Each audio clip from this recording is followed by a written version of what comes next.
My dear friends, we all know that total income tax is paid on the total income, and total income comprises 5 heads of income. So, income tax is a composite tax on all incomes received by or accruing or arising to a taxpayer during a financial year. For computing the taxable income, incomes from various sources are computed under 5 different heads of income.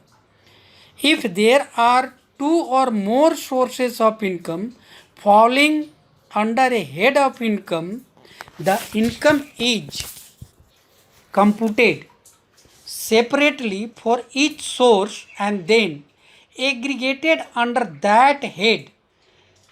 This is discussed in section 14 of the Income Tax Act. The various heads of the incomes are: first, salary including allowances, value of perquisite, profits in lieu of salary and pension.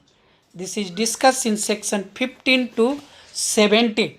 And next head is income from house property, whether it is residential or commercial, let out or self occupied.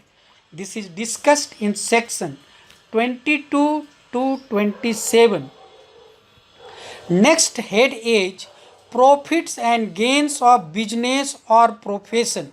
This is discussed under section 28 to 44D. And the fourth head is capital gains.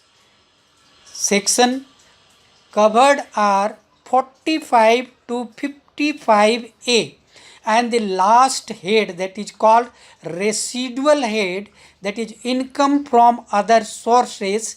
This includes bank interest, interest on securities, lotteries, crossword puzzles, races, games, gifts from unrelated persons exceeding the specified limits. So this is discussed under section 56 to 59. After totaling this, the total of these 5 heads called the gross total income. From the every heads of income, there are certain deductions. We are deducting that deductions, then we are getting the taxable income under that head, and we are adding these 5 heads and we are getting the total income or gross total income. After deducting from this gross total income, there are deduction under section 80C to 80U. This is given under chapter 6 of the Income Tax Act. Thanks.